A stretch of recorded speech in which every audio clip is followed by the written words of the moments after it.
ओम नमो ओंकारेश्वर देवताय नमः. ओम नमः शिवाय. मंडळी, आपल्याकडे अ, एका ताईचा प्रश्न आला आहे.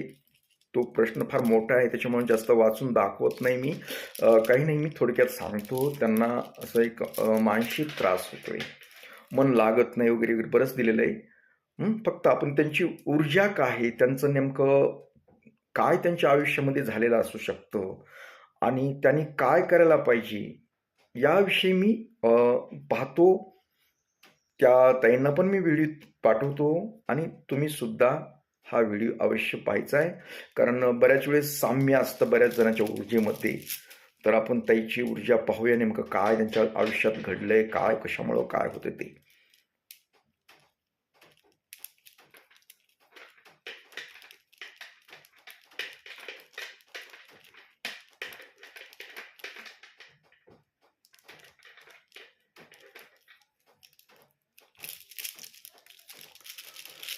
तर मंडळी, आता ह्या ताईची थोडीशी ऊर्जा एक थोडक्यात म्हणजे जे संकेत दाखवतात त्याच्यावर मी विस्तारित बोलतो. सर्वप्रथम ह्या जी ताई आहेत, नाव उल्लेख करत नाही मी, ह्या अशा जाळ्यामध्ये अडकल्यात ना की सांगायसारखं नाही.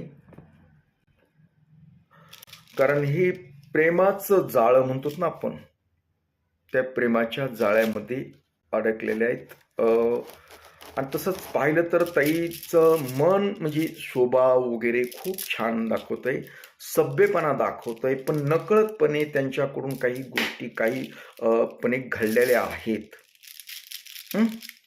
स्वभाव चांगला आहे, शांत बऱ्यापैकी, पण त्यांना आत्ता त्रास का होतो? त्यांनी जे प्रश्न केलेला आहे की मला कोणी काय केलेलं आहे का, बाधा वगैरे काही केली का, जादू टोना केले का, हे पहा म्हणलेत. पण याच्यामध्ये जादू टोना हा प्रकार काही तसलं काही बाह्य बाधेचा वगैरे काही प्रकार नाहीये. हा प्रकार आहे तुम्ही केलेल्या चुकाचा.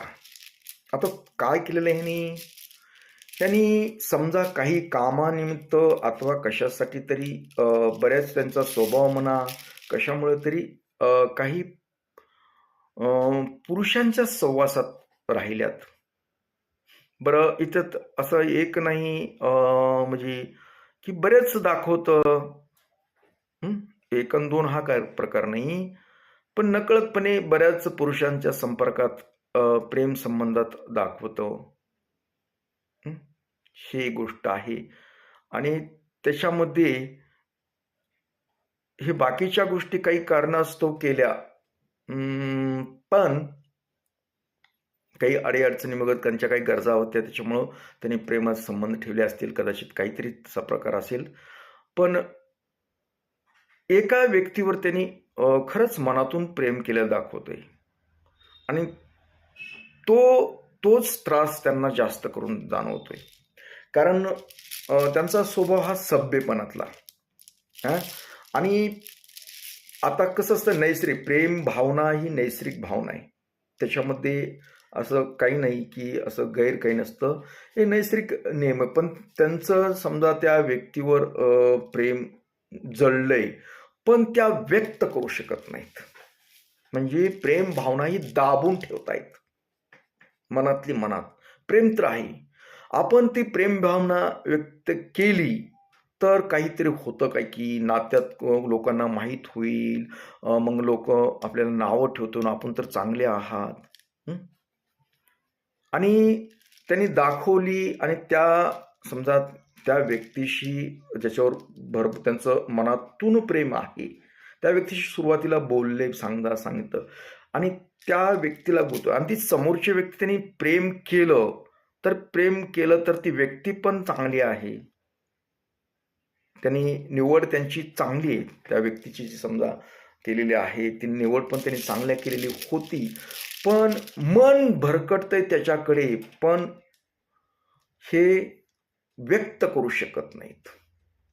ही एक बाजू झाली. आणि दुसऱ्या गोष्टी आहेत ती त्यांनी जी का प्रेमाच्या संपर्क ठेवला काय बाकीच्या इतर लोकांशी, काही लोकांच्या बाबतीत त्यांच्या संसारामध्ये यांच्यामुळे विदुष्ट आलं, अथवा काही प्रॉब्लेम झाले, घरच्या लोकांनी त्या लोकांचे संसार सुद्धा उद्ध्वस्त झाले, काही जणांचे बायका पोरा तुटले.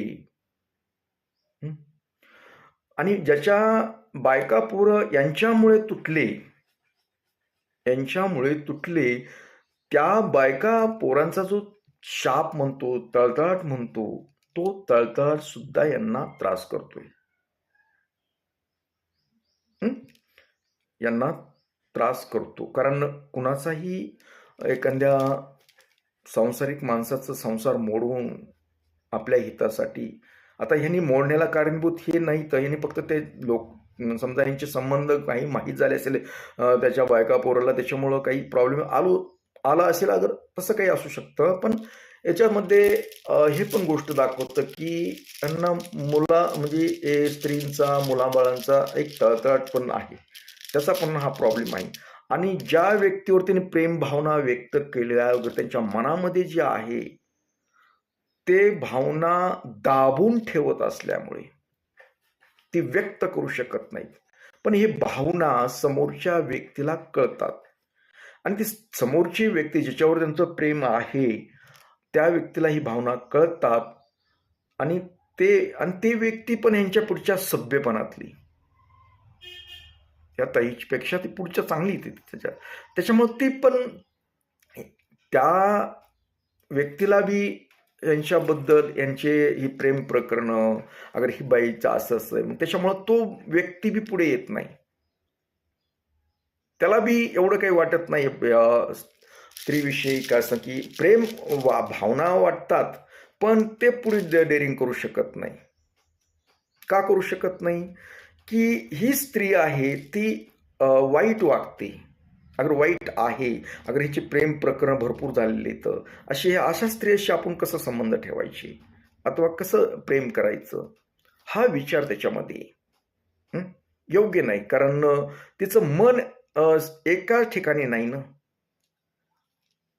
असं जे एक ऊर्जा, अशा वेगवेगळ्या ज्या ऊर्जा चालल्यात ना, त्यामुळे ह्या स्त्रीला अथवा ह्या ताईला त्रास आहे. कारण कुणाचंही मन दुखवलं, कुणाच्या मनातून तळतळाट, हा गोष्टी मानव प्राणी आहे, त्याच्यावर खूप त्रासदायक म्हणजे परिणामकारक होतात, त्रासदायक ठरतात. वाटतं माणसाला की काय भावनेनं काय होतं, काय होत नाही, चांगलं वाट लागते. आणि हीच वाट म्हणजे आता समजा काय होईल, यांना मानसिक खूप त्रास होईल. त्या म्हणजे ताईला सुद्धा सतत आठवण, सतत तोच विचार, आठवण म्हणण्यापेक्षा त्यांची पण इच्छा असं प्रेम प्रकरणात अडकण्याची आता अजिबात नाही, अजिबात नाही. म्हणजे असं अडकणं हा बी इच्छा, पण भावना कुठंही होतात. भावनाचा जो प्रकार असतो आतून चाललेला, ह्या फार घातक असतात. प्रेम प्रकरण करावं असं नाही, फक्त भावना, प्रेमाची जी भावना आहे आणि ती दाबल्या जाते ना. आपण एखादं पातेलं ठेवलं, चहा ठेवला अथवा काही डाळ शिजवायला, त्या पातेल्यावर अगर झाकण ठेवलं शिजतं, तर ती वाफ खालून जी उष्णता वाढल्यानंतर उकळी येते आणि त्याची जी शक्ती होती, वाफेची शक्ती, ते बाहेर टोपण फेकायला बघतं. आपण दाबू ठेवलं तर ती सांडतं. तोच प्रकार भावना कितपर्यंत दाबून ठेवणार? भावना दाबून ठेवण्यामुळे ह्या स्त्रीला खूप त्रास होतोय. आता याच्यावर पर्याय काय? याच्यावर पर्याय एकच, भावना दाबून न ठेवणे. आहे ना तुमचं मन त्या समोरच्या व्यक्तीविषयी, मनात प्रेम आहे ना, इतराचं नाही, तुम्ही सोडून दिलेला विषय असेल, पण त्या समोरच्या व्यक्तीविषयी तुमच्या मनात भावना व्यक्त करू नका जास्त, पण तुम्ही दाबू नका. तुम्ही बोलत राहा, बोला काय चाललं काय नाही असं विचार. तुम्ही एवढं स्टॉप केला की सगळं भावना तर उचपळू नयेत मध्ये, पण नको. बोललं तर काय होईल? बोललं तर नातलागाला समजेल, बोललं तर इतरांना समजेल आपण चांगले माणसं आहोत, आणि मग आपल्याला प्रॉब्लेम येईल, आपलं म्हणजे लोक नावं ठेवतील.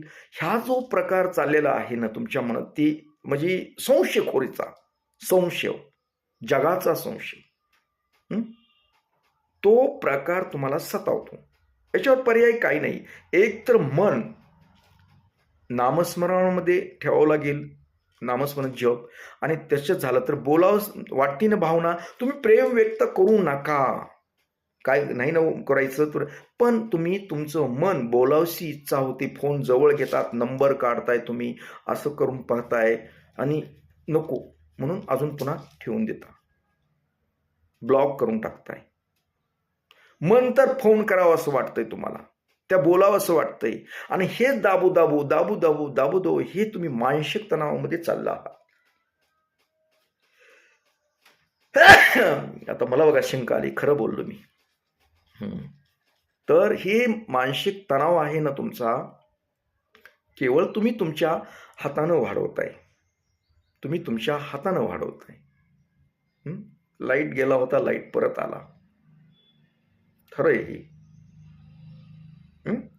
तर तुम्हाला मानसिक तणावातून बाहेर पडायचं असेल, मन फ्रेश ठेवायचं, याच्यामुळं होईल काय तुम्हाला, ही भावना तुम्ही व्यक्त करत नसल्यामुळं अथवा भावना तुम्ही सांगू शकत नसल्यामुळं, बोलू शकत नाही, तुम्ही आतलीत आत जळायला लागलात, जळत चाललात, आणि ह्याचा वाईट परिणाम होतोय. एक ना एक दिवस असा येऊ शकतो, हे जर तुम्ही असंच दाबून ठेवलं, मन कंट्रोलमध्ये ठेवण्याचा प्रयत्न करताना कंट्रोल ठेवलं, तर असा एखादी स्फोट होऊ शकतो की कदाचित तुम्ही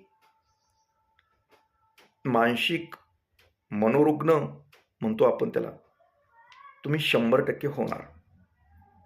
म्हणून माझा एक सल्ला आहे तुम्हाला की मन दाबू नका, मन मोकळं ठेवा. माझं ऐका तुम्ही, कारण मी तुम्हाला चांगला सल्ला सांगतोय. असे मन कुणीही कुणाचे कसं दाबून ठेवायचे नसतं, थोडंसं फ्रेश करायचं असतं मनाला, समजूत येण्यासाठी, मन चांगलं राहण्यासाठी. आणि डोक्यामध्ये विचार असतात, ते कुणापाशी तरी बोलून दाखवावं लागतं, बोलावं लागतं. म्हणजे मन असं दडपून न फार घातकी ही एक रोग आहे. तुम्ही समाजाच्या भीतीपोटी ही जी भावना आहे ती दाबू ठेवायलात ना, ते एक दिवस तुम्हाला ती खूप घातक ठरणार आहे. हा माझा व्हिडिओ रेकॉर्ड करून ठेवा, अथवा ही वाक्य ती माझं लक्षात घ्या, कुठेतरी ठेवा. लय कालावधी लागणार नाही तुम्ही वेडे व्हायला. आता सध्या तुम्ही 30% मनोरुग्ण आहात, 30%. 100% होण्यासाठी फक्त 1 वर्ष 6 महिन्यामध्ये 100% वेडे होतात. वेळेस तुम्ही जागे व्हा. वेडे व्हावा हा उद्देश नाही माझा, मला कल्पना द्यायला लागलोय. कारण मला जे अनुभव आलेत लोकांचे जे अशा गोष्टी होतात आणि जे अनुभव आले ते मी तुम्हाला सांगतो. मन मोकळं करा, फ्रेश राहा, काही होत नाही. सगळे आजार जे असतात ना, मनाच्या मानसिकतेमुळे आजार जडतात.